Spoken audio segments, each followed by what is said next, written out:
Parlour నుంచి వచ్చాను madam. Sorry madam, కొంచెం లేట్ అయింది.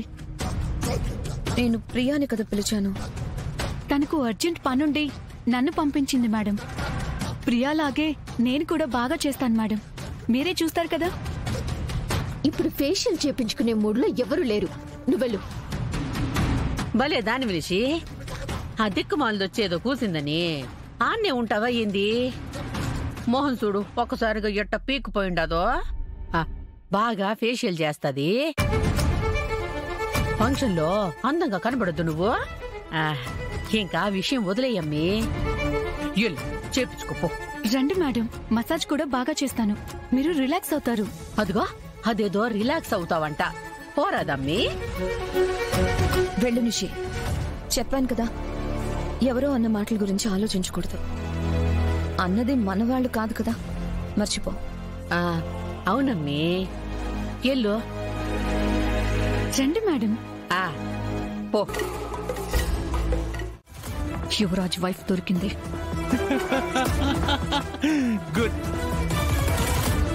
ఆ పార్లర్ అమ్మాయి రాదుగా? రాదు, చాలా సేఫ్ గా ఉంది. మన పని అయ్యేదాకా అది బయటికి రాదు. Very good. ముందా యువరాజ్ గారి భార్య ప్రాణం తీసేసి. ఓకే.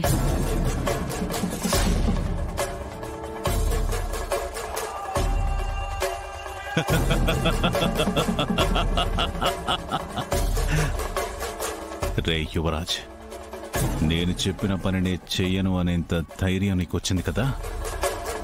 నీ భార్య శవంతో ఈ భాయ్ అంటే ఏంటో అనే భయం నీకు మళ్ళీ మొదలవుద్ది. చూడు. తల పగిలిపోతుంది, త్వరగా మసాజ్ చేయి. చేస్తాను మేడం.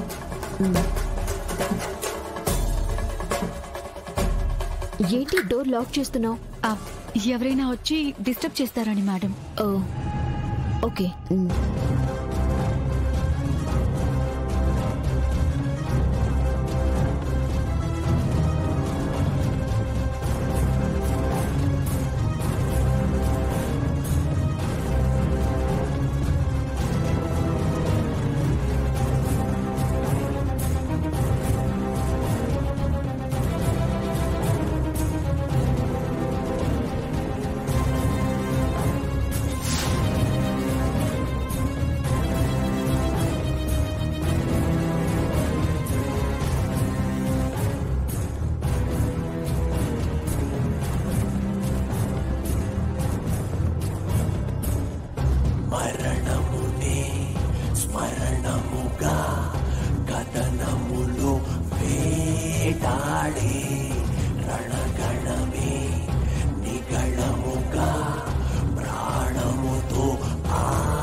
ఏదో పడినట్టు సౌండ్ వినిపించింది, మళ్ళీ సైలెంట్ అయిపోయింది.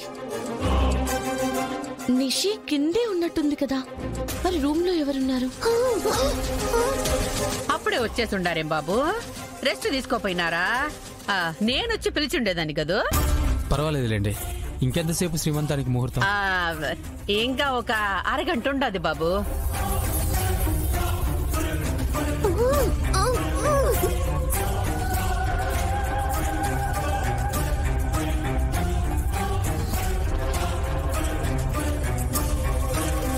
యువరాజ్ నిషి ఏమైనా గొడవ పడుతున్నారా? యువరాజ్ వదిన రూమ్ లో కదా ఉన్నాడు.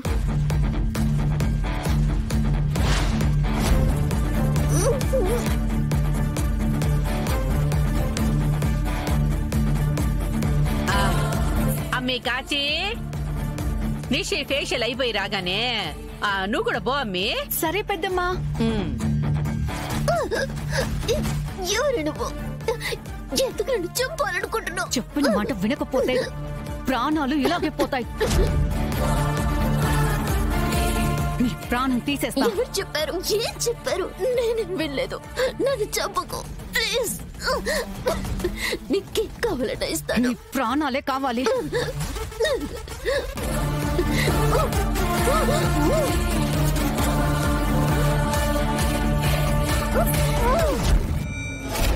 నిషి, నిషి, నిషి, నిషి, నిషి, నిషి వినపడుతుందా?